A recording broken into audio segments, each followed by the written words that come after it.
Games are typically empowerment fantasies about that external conflict, and we're putting you in the mind of someone who is a living, breathing person. And so the decisions you're making aren't about high score, it's not about avoiding a game over, it's literally about the soul of this character and wanting to preserve that and wanting to do what's right for Erica.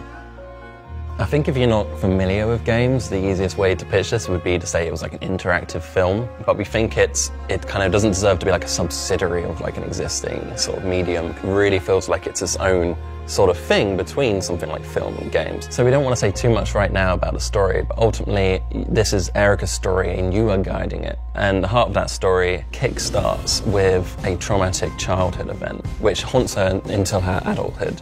She's contacted by an old family friend who believes that in her mind somewhere is the key to the identity of a killer that's on the loose. But then what starts happening is that the killer comes into the picture as well and starts to contact Erica, and then you're stuck between these two perspectives, these two sides of the same coin, and not really knowing who is the one to trust. And the choices you make end up sort of creating a bias towards one or the other, and ultimately these pile up to give you this tough choice towards the climax of the game as to what you think the truth really is.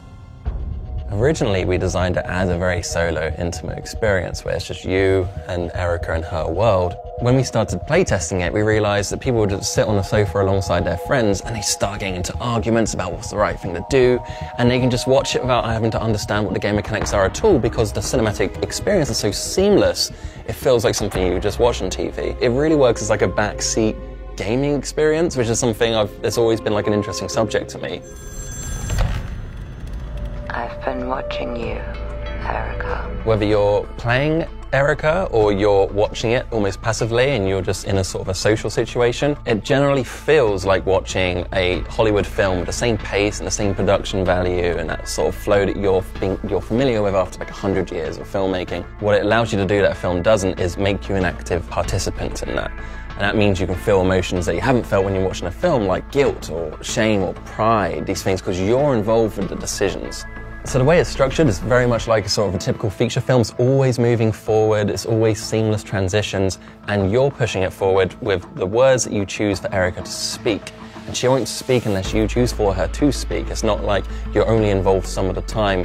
You really are in control of this experience. You're interacting every like 15 to 20 seconds, which creates this like great gameplay flow. But we didn't want it to just be about dialogue. It's also about touching the world. And so by using your smartphone and PlayLink, you can do something like wiping condensation off of a window and peering through to the other side, or just wiping a tear from somebody's cheek. There's even like sensitivity in this world, so like the speed that you do these things. If you open a door fast, it makes too loud a creak, you'll see Erica react to the fact that maybe she's made too much noise and she should be quiet. It's about allowing your actions to be louder than words, essentially. So in film they say don't say it, you've got to show it. So in games it's not just showing it, but it's allowing you to express it with choices you make through touch. The thing that excites me mostly is that I really hope Erica is a start of something new, because we had to throw out the rule book on how we develop games. What Erica's going to give us is a foundation for what could be endless amounts of stories for years to come.